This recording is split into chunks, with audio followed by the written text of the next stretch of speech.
సిద్దిపేట జిల్లా జగదేవ్పూర్లో ప్రభుత్వం ద్వారా కొనుగోళ్లు జరిపే పత్తి కొనుగోలు కేంద్రాలను రైతులు వినియోగించుకోవాలని Gajwel market committee chairman Vanteru Narender Reddy పేర్కొన్నారు.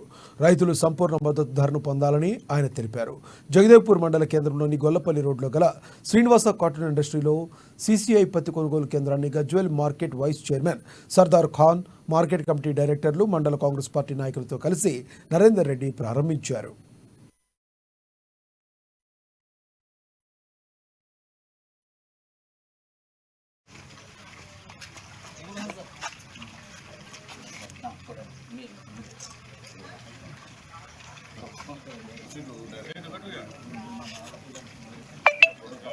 సెంట్రల్ గవర్నమెంట్ ద్వారా సిసిఐ ద్వారా మనకు అవకాశం లభించింది. అట్టి అవకాశాన్ని రైతులం అందరం సద్వినియోగం చేసుకొని, ముఖ్యంగా ఈ పత్తి ఈ మధ్యలో వర్షాలకు బాగా ఇబ్బంది పడుకుంటూ రైతులకు బాగా ఇబ్బంది అవుతుంది, తడి ఎక్కువ అవుతుంది.